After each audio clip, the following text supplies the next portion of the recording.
Shalom, selamat pagi.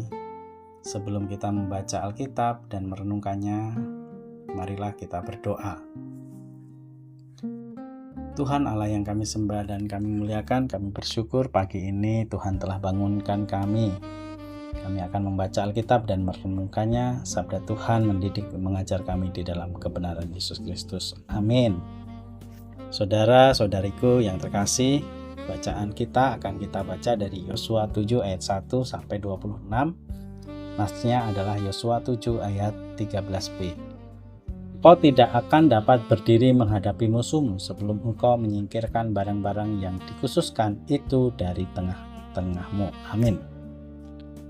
Saudaraku, tema renungan kita adalah kemenangan karena hidup benar.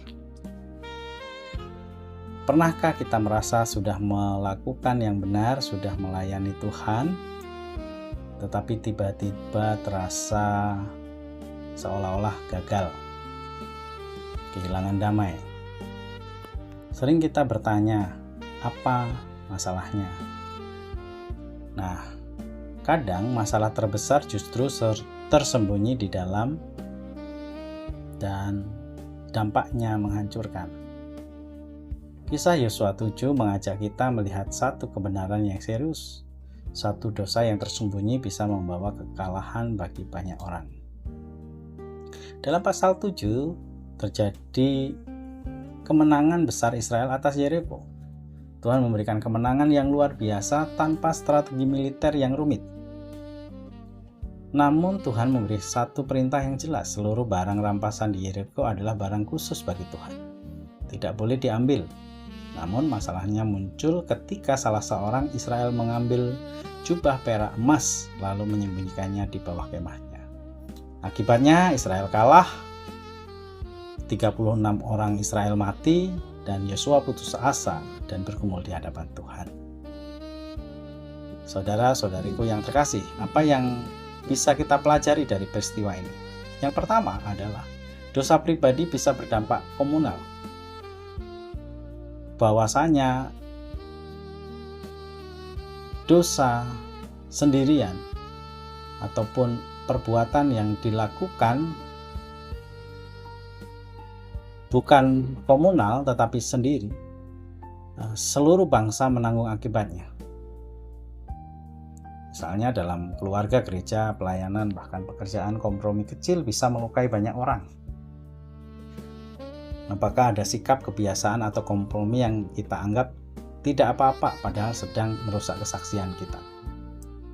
Yang kedua, kemenangan masa lalu tidak menjamin kemenangan selanjutnya. Israel baru saja menang besar tetapi mereka terlena. Berkat dan pengalaman rohani tidak boleh membuat kita lengah. Ketaatan hari ini tetap dipertahankan meski kemarin kita mengalami mukjizat. Dan yang ketiga, Tuhan melihat yang tersembunyi. Bahwasanya menyembunyikan dosanya di bawah kemah. Tuhan tidak pernah tertipu. Yang tersembunyi dari manusia terbuka di hadapan Tuhan. Tuhan menyingkapkan dosa bukan untuk menghancurkan tetapi untuk memulihkan. Lebih baik kita jujur di hadapan Tuhan daripada Tuhan menyingkapkan dengan cara yang menyakitkan. Yang keempat, pemulihan datang melalui pertobatan yang sungguh-sungguh.